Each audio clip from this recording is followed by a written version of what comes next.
जळगावच्या दौऱ्यावर असणाऱ्या पंतप्रधान मोदींनी महिलांवर झालेल्या अत्याचारावरून संताप व्यक्त करत बदलापुरातील घटनेवर भाष्य केलं।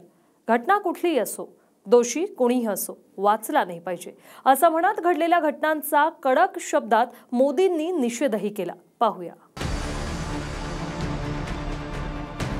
पंतप्रधान मोदींच्या उपस्थितीत जळगावात लखपती दीदी मेळावा पार पडला। मोदींच्या हस्ते काही लखपती दीदींना प्रमाणपत्र वितरित करण्यात आली। त्याचवेळी मोदींनी महिलांविरोधातील अपराध अक्षम्य पाप असल्याचं म्हणत बदलापुरातील घटनेवर भाष्य केलंय। दोषी कोणीही असला तरी वाचला नाही पाहिजे असं म्हणत मोदींनी आपल्या भाषणादरम्यान संताप व्यक्त केलाय।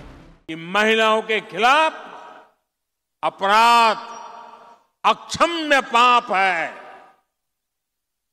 दोषी कोई भी हो वो बचना नहीं चाहिए। उसको किसी भी रूप में मदद करने वाले बचने नहीं चाहिए। नए कानूनों में नाबालिगों से हुए यौन अपराधों पर फांसी और उम्र कैद की सजा का प्रावधान किया गया है। सरकार येईल आणि जाईल, मात्र जीवन रक्षा आणि महिलांची रक्षा सरकार आणि समाजासाठी दायित्व आहे असं म्हणत मोदींनी कडक शब्दात अत्याचारांविरोधात वक्तव्य केलंय। महिलांवरील अत्याचार अक्षम्य पाप, कठोर कारवाई करणार पंतप्रधान मोदी। महिलांवर अत्याचार करणाऱ्यांना कठोर शिक्षेसाठी कायदे कडक करणार। अल्पवयीन मुलींवरील अत्याचाराच्या घटनेत फाशी, जन्मठेपेची तरतूद। पीडित महिलांना पोलीस ठाण्याऐवजी घरातूनच तक्रार दाखल करता येणार। महिलांवर होणारे अत्याचार अक्षम्य पाप आहे। महिलांवरील अत्याचार रोखण्यास आम्ही राज्य सरकार सोबत। राजकीय सहभागासाठी नारी शक्ती वंदन कायदा। महिलांवरील अत्याचारावरील भाषणानंतर मोदींनी लखपती दीदीवर देखील भाष्य केलंय। मागच्या 2च महिन्यात 11 लाख लखपती दीदी झाल्याचं सांगत महाराष्ट्रामध्ये ही संख्या 1 लाख असल्याचं मोदींनी म्हटलंय। तर देशभरातील लाखो बचत गटांशी जोडल्या गेलेल्या माझ्या बहिणींना 6400 कोटींचा निधी मिळाल्याचं देखील मोदींनी सांगितलंय। कि हमें 3 करोड़ बहनों को लखपति दीदी बनाना है, जिनकी 1 साल की कमाई 1 लाख रुपए से अधिक होगी। बीते 10 वर्षों में 1 करोड़ लखपति दीदी बनी और बीते 2 महीने में,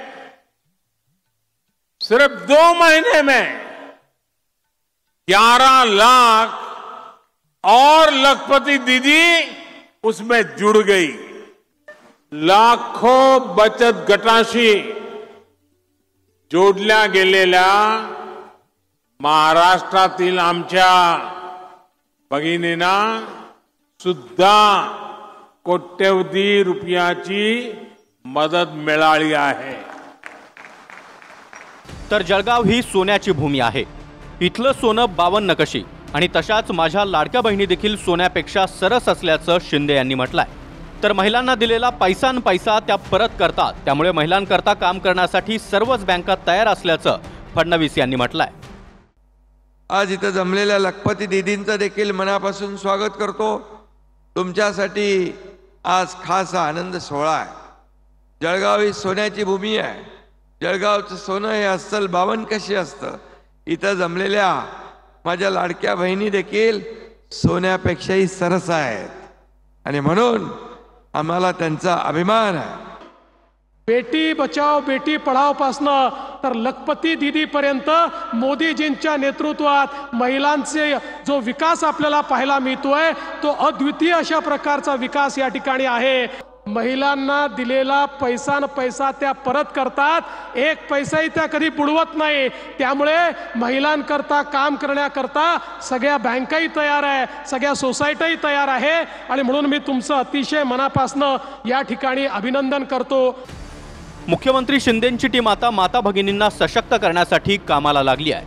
हे पूर्ण कुटुंबाला आणि येणाऱ्या पिढीला सशक्त करण्याचं महाअभियान आहे आणि यातूनच गावाच्या अर्थव्यवस्थेला बदलायचं असल्याचं पंतप्रधान मोदी म्हणाले। चंदन पूजाधिकारी सह किशोर पाटील, TV9 मराठी, जळगाव.